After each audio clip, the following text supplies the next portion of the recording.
The thing that really helped me a lot to start to arrange is like the jazz branch, because in there was really more concrete, and even the kind of harmony study was so much more depth in a way of 21st century concept, of course, because all the chords and everything in jazz are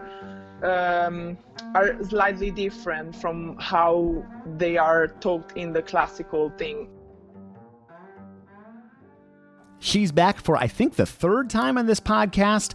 I'm so thrilled to have back on today's guest. I'm Jason Heath. This is Contrabass Conversations, and we're chatting with Valentina Ciardelli. And I feel like I need to say this in every podcast just so you understand the tone of these pre-coronavirus or pre-pandemic, rather, conversations. We recorded this on February 20th, so maybe 5-6 weeks ago. Again, my bad for setting up the get ahead, stay ahead system, because it would be a very different conversation, and I'm sure Valentina and I will chat again soon. We've already chatted 3 times for the podcast about how the pandemic has affected things, but she has been doing some really cool arrangements, so I encourage you to check those out. We have those linked up in the show notes, and she is, at least at the time of this recording, offering Skype lessons for bassists, so definitely reach out to her at her website, valentinaciardelli.com.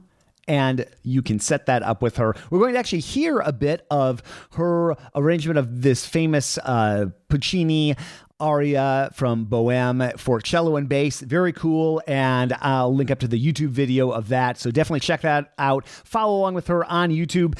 I've had such a great time chatting with her about everything, but she is really into Frank Zappa, as am I. I was a Zappa fanatic from the time I was a teenager, so it's so fun to go down the rabbit hole. I don't think we went down as much of the Zappa rabbit hole as we typically have, but I really had a great time chatting with her, one of my favorite people. And as of this recording right now, which I am doing on, what is today? March 26th, 2020, she's safe and sound in Italy. I know Italy's been hit hard, but last I heard she is doing well. So stay safe out there, Valentina. Stay safe, all of you, as you're listening, and enjoy going back in time a bit to maybe a less stressful time. And one last thing before we get rolling here, I just want to thank the companies, large and small, that have supported this podcast over the years. And if you can do anything for them, small businesses are not in amazing shape right now. But these are some fine folks who have just been great people in the music community, the bass community. So we've got them all linked up in the show notes. But thank you so much to Modacity, D'Addario Strings, Upton Bass, A440 Violin Shop, Kolstein Music, Steve Swan String Bass, and the Bass Violin Shop.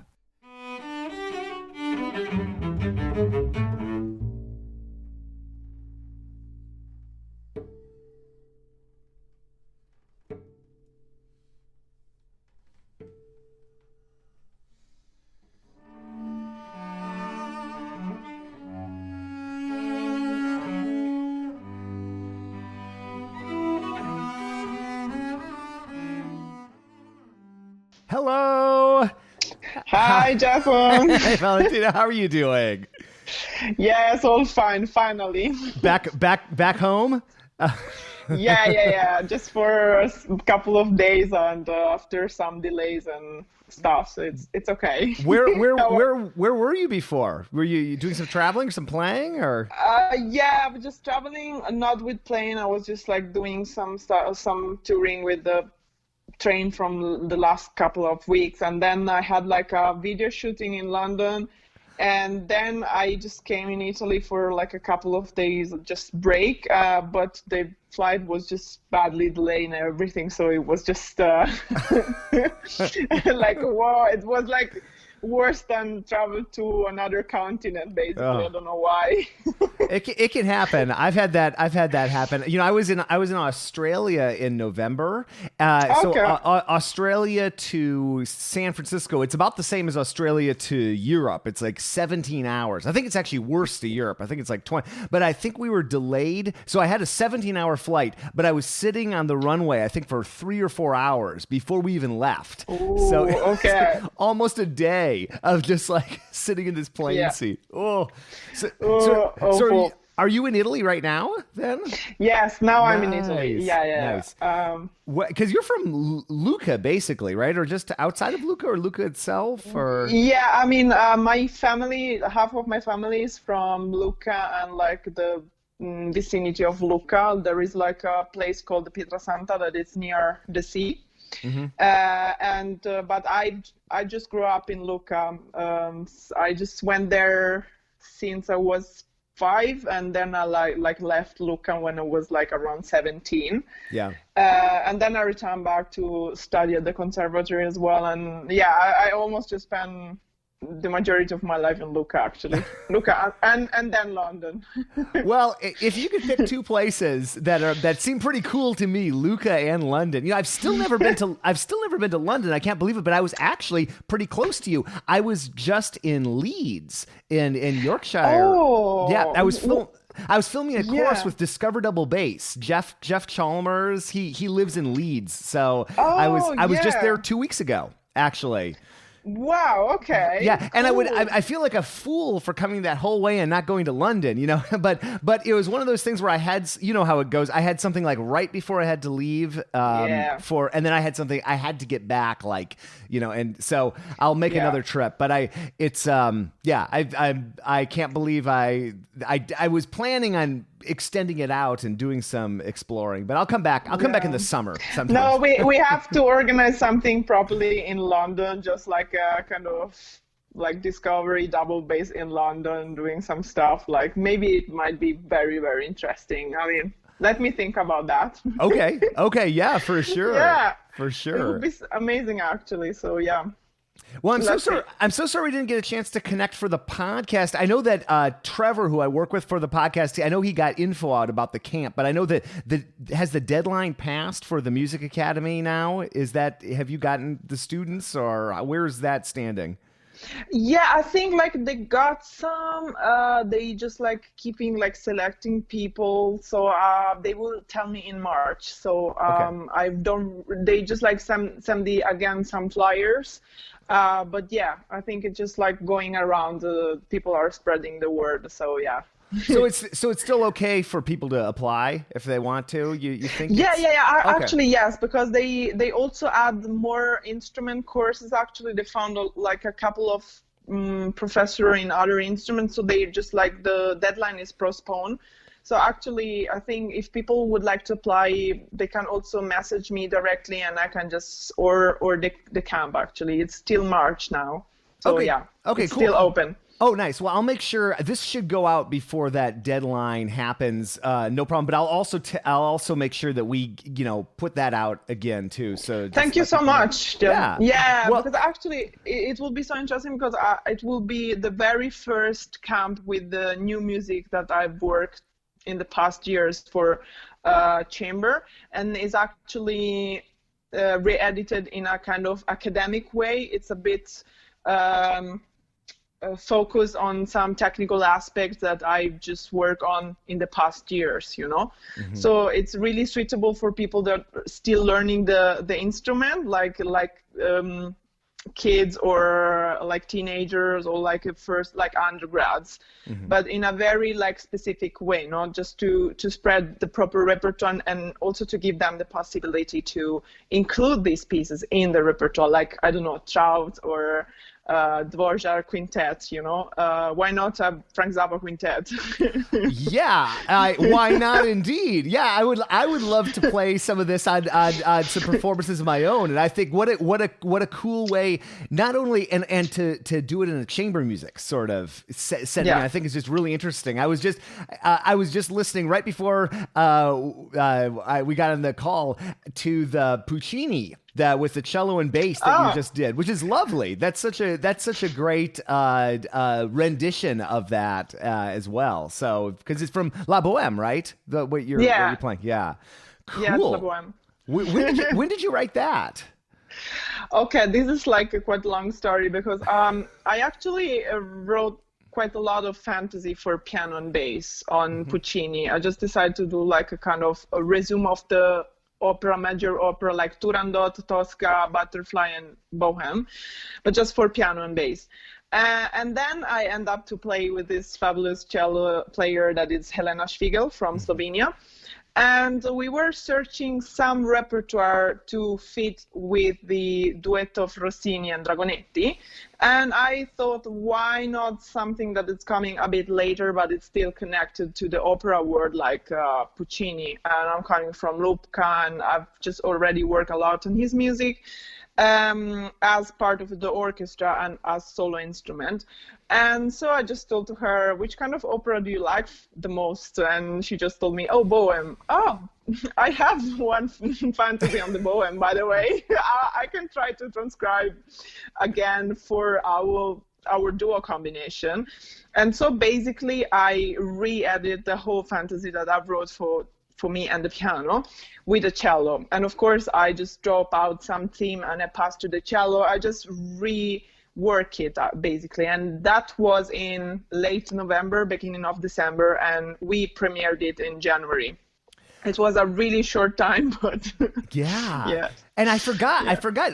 Puccini is from Lucca, right? Isn't that? Yeah. I love the musical heritage of that place, and then Boccherini too. I remember all those bass Lucca back a couple of years ago events in Boccherini Hall. Wow, how cool. Okay, so.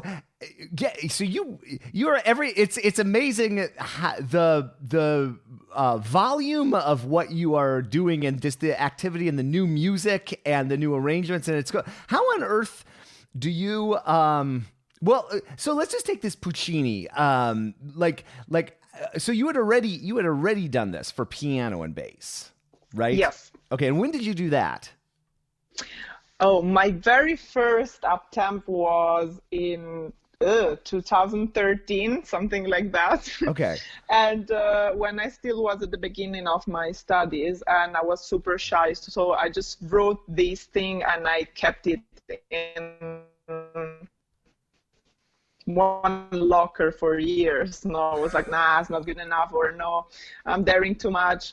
And yeah, I was a bit shy on that. And then I was still studying composition, and I was a bit unsure of what I was doing as well with the instrument and everything. And then when I just end up in London, I start to take out all these things. No, maybe we can try this and experiment with some other student fellow. First of all, on the Royal College of Music, where I was studying for my master, then at Trinity Laban, where I just won the fellowship, and I approached different way of playing, and actually I realized really deeply what I was trying to do in my life with the bass and everything. So yeah, basically all these ideas are quite far in time, like far away in time, like in 2013, but I start to develop them really strongly since 3 years ago, not more. Yeah. Wow. Okay. So you've been working, like this particular one, you've been working on for quite some time. Yeah. Yeah. Wow. And I think you must have told me that you were a composition and bass major back for undergrad, but that's really that. What was that like studying composition? Like if we go back several years now, like what were your teachers like? What was I never studied composition myself, and I've only done a little bit of arranging. You've done a lot in terms of that, and it's really exciting to see what you're doing. Like how did just what were those early like undergrad years like? So in terms of composition, I was like actually divided between jazz composition and like academic composition, like classical composition, because in Italy you can choose different branches of the composition, I think in all the countries, but you can do kind of both. Mm-hmm. Actually, I'm not sure nowadays, but when I was a student, yes, because every year basically here something is changing in the education system. It's just keep changing. I just lost tracks. And I basically had a lot of opportunity to experiment with the jazz composition with a big band. first as a piano player and then as a bass player, because I switched instrument in those kind of years. And the thing that really helped me a lot to start to arrange is like the jazz branch, because in there was really more concrete, and even the kind of harmony study was so much more depth in a way of 21st century concept, of course, because all the chords and everything in jazz are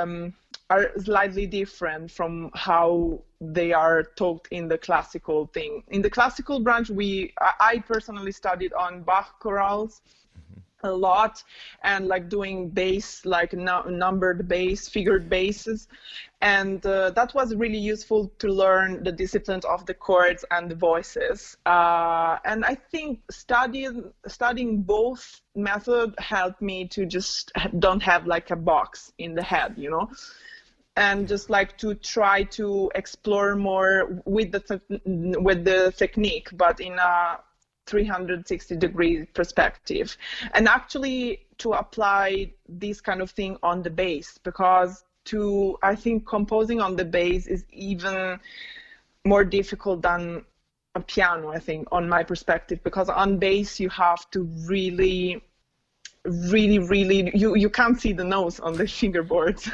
So it's really, you really have to have clear in your mind what's going on in terms of harmony and everything, of course, in each instrument. But I think like strings and especially bass, it's quite tricky, no? I think from my experience, I don't know what you think about, but...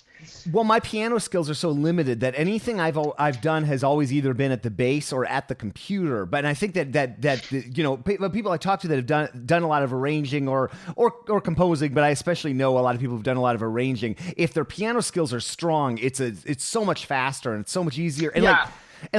I'd love to know, like, okay, so we could take this Puccini or anything, like, how do you either compose or arrange something these days? Do you start at the bass and then go to the piano, or do you start at the bass and then go to the computer, to Finale or Sibelius and enter it? Or like, how does your workflow, or maybe it varies depending on what you're doing, but like, how do you just approach, just in terms of actually what you're doing in terms of arranging or composing? Yeah. So it depends, because it's so different. It depends which composer I am arranging. And speaking about arranging or transcribing, for example, for operas like Puccini, I always start from the score. Mm-hmm. I just listen again, even if I know by memory the operas, because I know them so good, because I listen them a lot of time and I play them even also in the pit. But I always like to see the color and the structure of the score and the orchestration, because that's really important when you do a transcription that is not conceived on the instrument. You still have, I think, to respect a bit the kind of color and the texture of the music that was written for the ensemble. So basically I just highlight on my score the kind of beats I would like to transfer on my instrument, and see, oh, this is played by piccolo, this is like a high pitch instrument or whatever, you know, and then you can find like the equivalent kind of sound on the bass or the instrument that they are playing with the bass, just to create a sort of I think I told you, like, also before, like, for me bass is like a synthesizer, you know. You can really explore a lot of sound, and that's so good because you can really catch the orchestration and put it in like a essential way on the bass. So that is what is fascinating me the most on the bass, because you really, if you know what to do, you don't have limits, basically, you know. I hope you all are doing well during these unprecedented times. It's crazy for me. It's crazy, I'm sure, for you. And it's crazy for all these folks that have supported the podcast for all these years. And I just want to give a big thanks to all of them. I know that everybody is struggling in this time, but if you need an instrument or strings or any sort of accessories, it would be great if you checked out D'Addario Strings, Steve Swan String Bass, Upton Bass, the Bass Violin Shop, Kolstein Music, and the A440 Violin Shop. If you're looking for an app to practice, Modacity is a wonderful app. all of these people have been with me through thick and now through thin. So I just really want to thank them for all the support they've given over the years. We've got links to all of them in the show notes. Totally. And I love that idea of the bass as a synthesizer, by the way. I think that's a really cool concept. And it's a really cool way to think about it. Yeah, and basically this is the way I approach, for example, big scores like operas or even symphonic works. But I think this is the way that also big musicians in the music history were just like approaching. Like if you think about transcription from, I don't know, the symphony by Liszt or other people, I think they're working because they just catch the purpose of the pieces, you know. Even Bottesini, when he did his fantasy on the opera arias, or Paganini as well, this kind of transcription works because they catch the purpose, and it was not only a pure show-off stuff on the instrument, you know. This kind of transcription has way more than a show-off. There, of course, show-off, but in a kind of higher quality, you know what I mean? It's not like pretend to be a singer or an orchestra. No, you just like transcribe it and you create your own environment on these pieces. No? So this is what I really like about transcribing and learn from big, very good transcription. No? Because it's also useful to study the transcription and see what the people before you has done with the transcription. Oh, Liszt did that with the Beethoven symphony. Oh, let me check with the actual score and Liszt transcription. No? Or Bottesini, you catch the Sonnambula, you go and spot the melody that Bottesini chose, and then, oh, he did that. Oh, that's why, you know, I think. Or you can presume why. You never know. But you will never know, but I think in a technical way that you can kind of spot why he chose these beats in this particular registry or stuff like that, you know. So basically this is the procedure when I'm transcribing. With modern composition like Frank Zappa, I never saw the score because they're not published, but I just try to be as faithful as possible on what I transcribe by ear. And of course there will be mistakes because if you transcribe by ear, it's just like almost impossible to catch at 100%, even if you have a good ear anyway, it's just also the purpose of the music of Frank Zappa is not, every time is a bit different, even if you listen his kind of own recording, a part of Yellow Shark or score he published, no? Yeah. So it's a kind of different approach, no? So well, you try it. Yeah.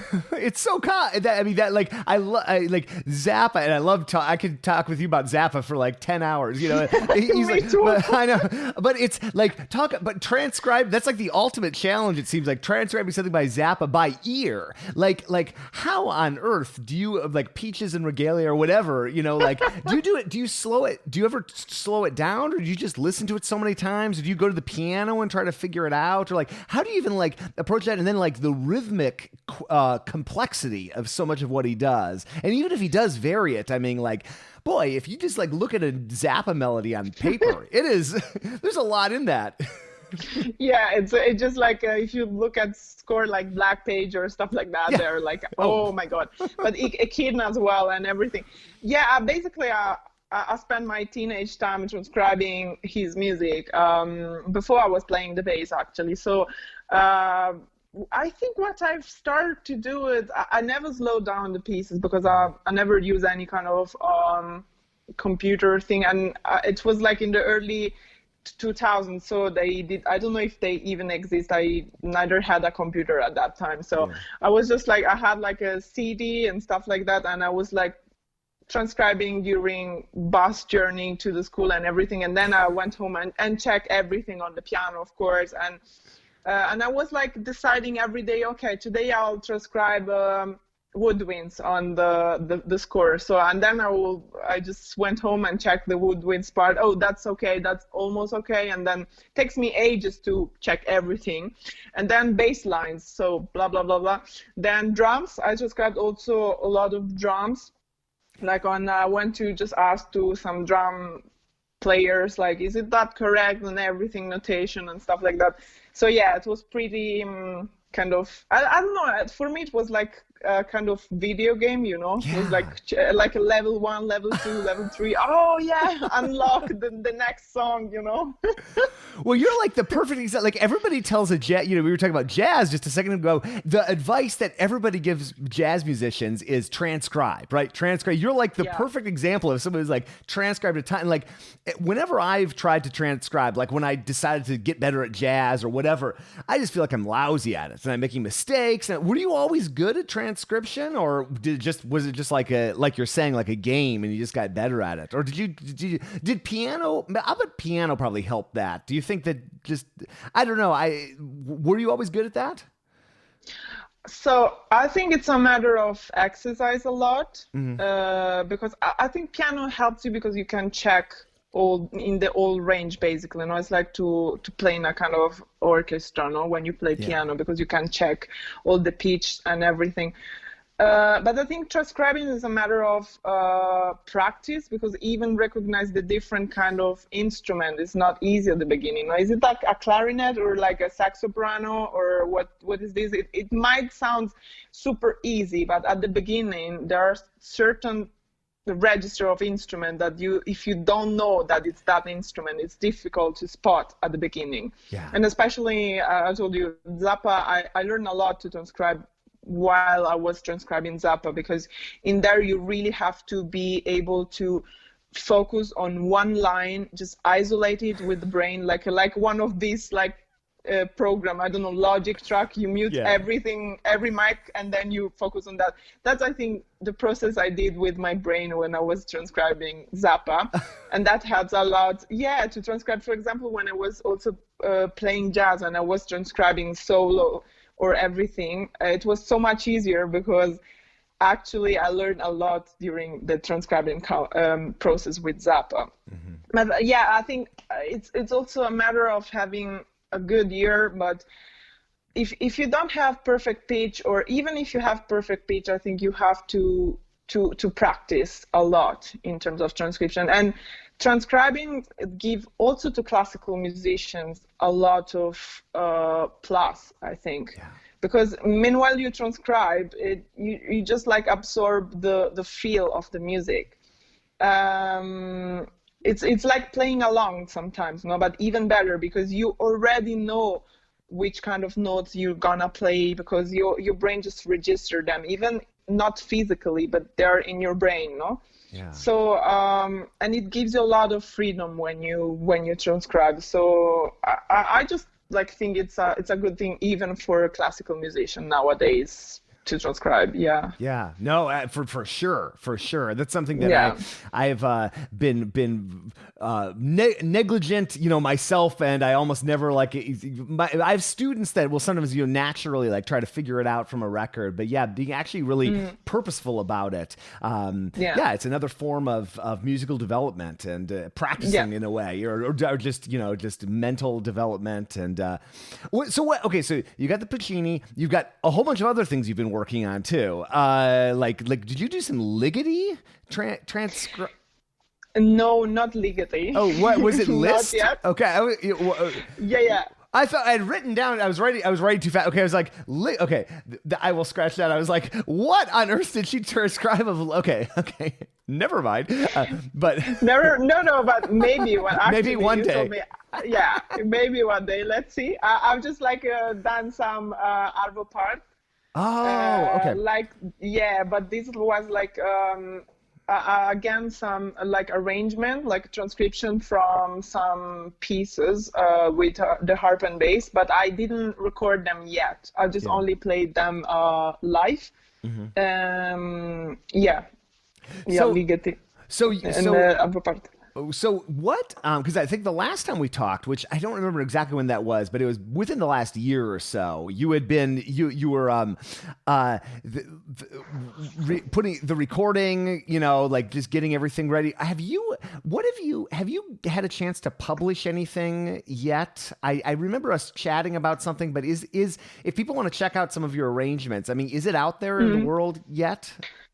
Not yet, Not yet. actually. Okay. I'm just figure out because I was thinking I just keep like having more and more requests from people. Yeah. Actually, also in the Bohème one, it was only an excerpt because the whole Bohème is 26 minutes long.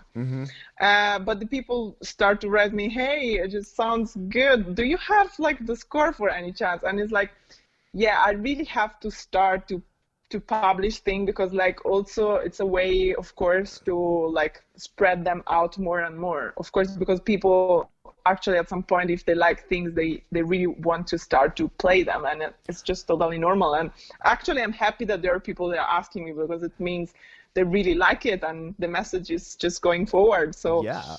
I just have to think about, because I was thinking to just search like a publisher or like self-publishing, because nowadays it's a bit different from the records of a CD. You know, with a CD, if you don't have a label, sometimes it's really hard to get also into the big platforms and everything. With the self-publishing, with music, it's different because people go to check your website or anything, they can't download directly and everything. So I'm still in process to figure out. And anyway, if there are any people want you to give advice, just feel free, because I'm just searching like the way to do that. And I mean, I will ask also to experience of other people if what is better, because I really would like to start to spread things out. Maybe we'll just start with the Puccini's thing would be a great thing also to hook with some opera repertoire from Bottesini, you know, even if other people recital.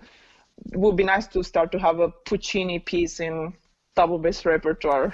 Yeah. No, the world needs your music in printed form, because like that, and that's, I mean, I'm not surprised that people are requesting, you know, to check this out to be able to play, because it's really really interesting the path that you're on and what you're doing. So okay, there lots of options, but yeah. Or I can suggest to transcribe them from the CD. No. That's true. That's true. No, I'm kidding. I'll publish them, I promise. Okay. That's funny. What so you got the camp coming up this summer, and this and it's chamber music focused for all instruments. Is that that's cool. Yeah, it's for all instrument, and with this kind of 2 weeks of full intense chamber music, and then also orchestra experience with principals of like major European orchestra. So it's just it's really nice, because first there is like the chamber music approach, and then when you're just confident with this thing, you just go in orchestra and experiment how your attitude in orchestra is boosted by the chamber music environment, you know? Yeah. Because you get like, you're the only bass in there, you're the only, I don't know, your part is unique, so you have to get the responsibility to go for it, no? And then I think on my experience, when I just go back to orchestra, you feel so much more into what you're playing, because you always play by yourself, no? It's a different approach, but I think orchestra is a big chamber group, no? So if everyone is just playing with responsibility, you know what I mean? It just sounds so much more concrete, no? And this is what happens, I think, in the big orchestra, in the famous one, no? Because each player is really going for it, no? It's a fine chamber musician, first of all, no? So this is what giving also the high quality approach to the orchestra performance. So I really like the format they choose. First of all, chamber music, and then orchestra, you know? So, and you're free to choose what you like the most, actually. So it's really nice. Yeah, it's wonderful. Yeah. Yeah. And what else? I just go to play on the Zappa Festival in July in Bad Doberan in Germany to present the CD, actually. And I'll play before Dweezil Zappa, actually, in there. I've saw the schedule. Yeah, it's just this. Yeah, it's just a concert before Dweezil, so it's like, okay, no pressure. It's like, okay, cool. Yeah. Wow. So yeah, it's great. Yeah, I really like this experience, and I'm going there with a trio. My pianist is Alessandro Viale that record the CD with me, and then one of the guests of the CD that is Ignazio Liza, viola player. And we will play the repertoire from the CD and some brand new repertoire just for the festival. Yeah. I just want to thank you so much for being a part of this community. If you're listening right now, you're a part of the community. Congratulations. And I want to thank the people that helped me put this together each and every week. Trevor Jones, Mitch Mooring, Krista Copper, Michael Cooper, Steve Hinchy. They are such great people. Just thank you so much to all of you for putting this together and being on this journey with me. But thank you for listening. I really appreciate it. If you know someone who could use cheering up, we're going to try to keep doing that here on the podcast. So feel free to forward this to a friend, share this via social media, forward it in an email, anything like that would be really appreciated. And just thank you from the bottom of my heart for listening to this show. When did the CD get released exactly? Was that? Remind me. It was October 2019. Okay, I thought it was the fall. I remember us chatting about it, and it was the fall. Yeah. Okay, very cool. Well, and this camp sounds like a beautiful setting, right? It's in the Alps, isn't it? Yeah. Okay. That going to the Alps in the summer sounds like and playing chamber music and orchestra, but having that chamber music focus. That's that's exactly. Super cool. Yeah, it's super cool, and I think like the environment helps a lot, no? Because it's just like a really focused, because you're not in a kind of typical Italian city. It's just like in the nature, in the mountains, it's just this kind of music island, I'm really thrilled about that. It's like, it sounds so cool. Yeah, it's so special to have an environment like that. Like I think some of my best times, and the times that I grew the most, were when I was kind of off isolated. I did the Schleswig-Holstein festival in Germany back a long time ago now at this point. But you're isolated in this castle, like in the countryside, or here in the U.S. Aspen is up in the mountains here in Colorado. And other festivals. It's just a beautiful. True. It's like artists getting together and just sort of like. That the hustle and bustle of the big cities are gone, and you just get to focus on your craft. It's a beautiful thing. Yeah, actually, yes. Also Banff in Canada, the Banff Center. Mm-hmm. It's so cool because I think it's got the same kind of vibes. You're there, you just focus on what you need to work in that day. You just have this schedule, and you don't have to worry about basically anything else. So it's really cool. Yeah. We've got one in California that's the coolest setting. It's up in the mountains, so it's very forested, but it's at the edge of this very dry desert. It's in Southern California, and of course now that I'm trying to remember it, I can't remember the name of it, but it's right outside of this town, Palm Springs. So it's cool. You're hiking in the forest, and you look down, and you just see nothing but desert as far as you can see. So it's a very sort of beautiful kind of setting. Wow, that's amazing. Wow, okay.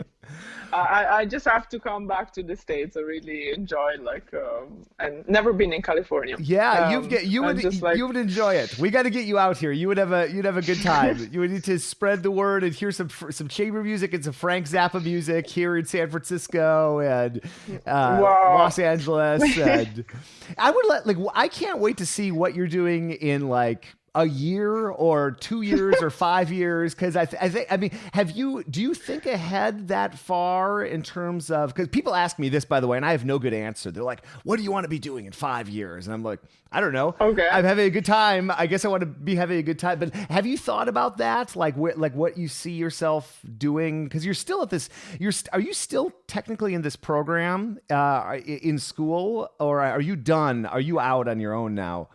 I'm actually teaching assistant. Okay, so you're teaching assistant in Trinity. Okay. Yeah, since November. Okay, cool. So I approached the academic way of on the other side anyway. Yeah. So it's it's thrilling because actually I'm teaching when the main teacher is not there, to undergrads and postgrads, and sometimes to the juniors as well. No. Wow.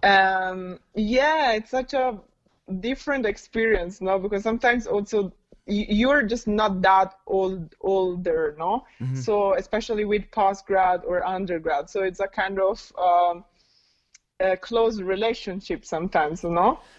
Definitely. And yeah, and it's really nice because actually you help them in a kind of technical way, but you have still to grow. I mean, you're never end to learn, no? Sometimes you just also catch some technical thing they're doing. It's like, oh, I quite like this, or a bowing. Oh, I might just go practice that. I'm going home and just try it, and I really like it.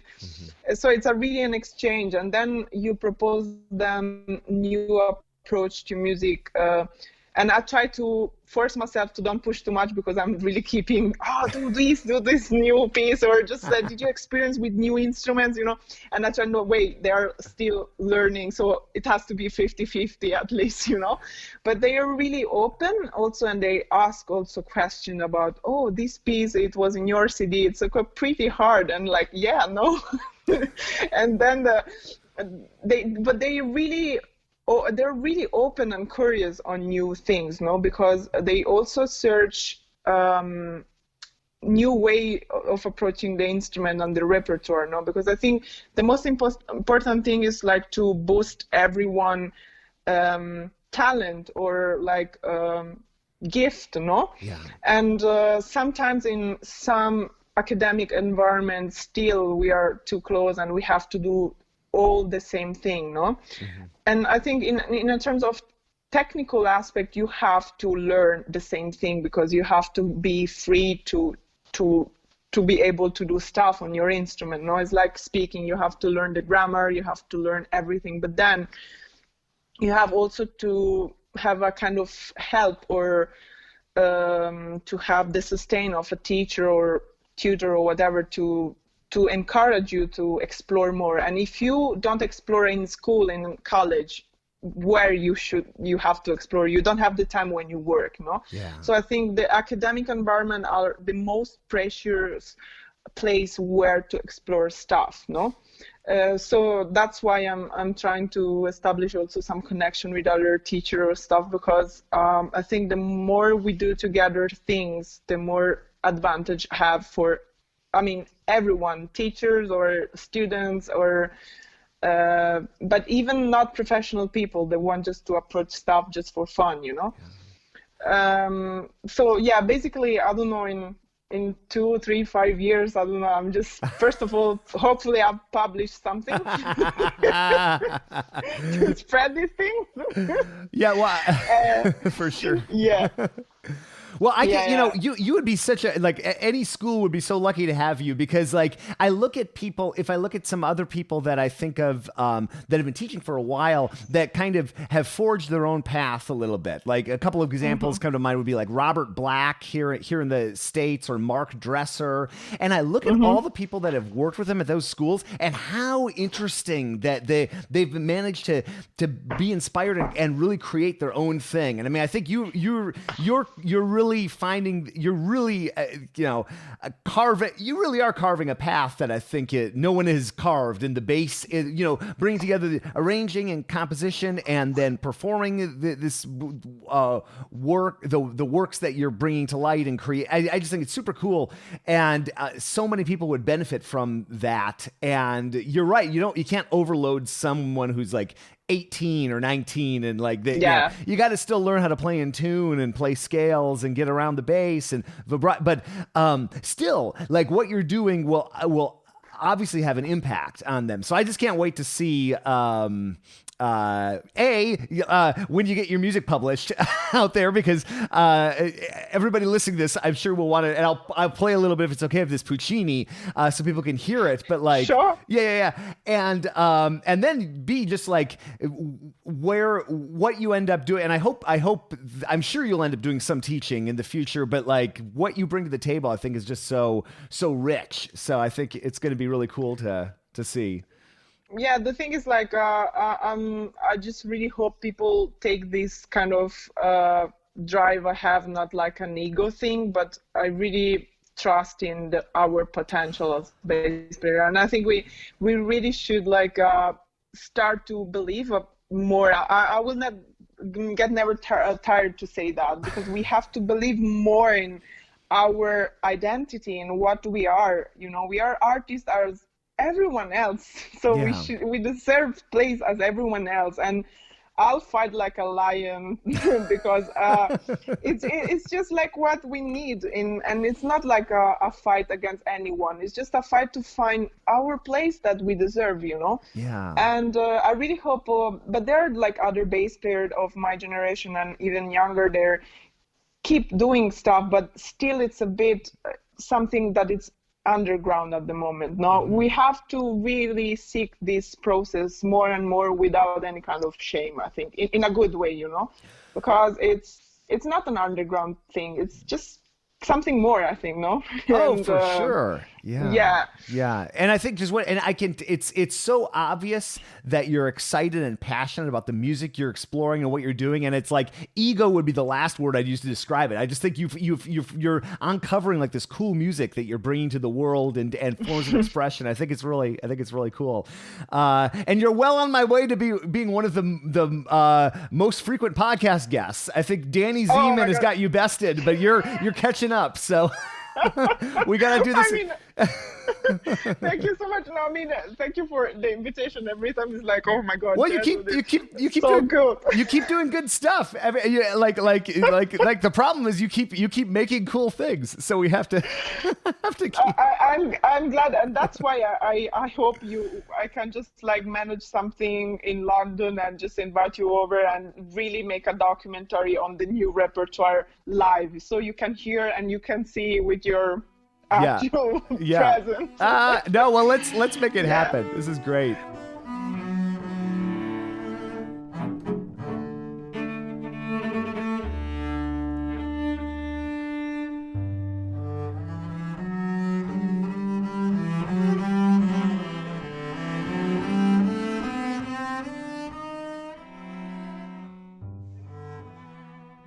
Thanks, Valentina. You rock. One of my favorite people out there in the bass world. And folks, check her out, ValentinaCiardelli.com. That's linked up in the show notes. And again, she's offering Skype lessons, at least right now as of when I'm recording this, March 26th, 2020.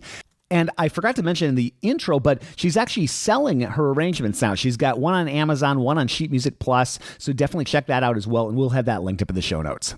Wherever you are in the world, thank you so much for listening to this. I hope you're safe and sound. I hope that you're in good health. I hope that things aren't too scary. And I know I'm talking to you from a few weeks in the past, so hopefully things have moved in a positive direction. We'll see. But thank you so much to the team that puts these together: Krista Copper, Trevor Jones, Mitch Mooring, Michael Cooper, and Steve Hinchy. I'm your host, Jason Heath. 13 years we've been doing this. Isn't that crazy? Wow. So thank you for listening, and we will see you again soon for more life on the low end of the spectrum.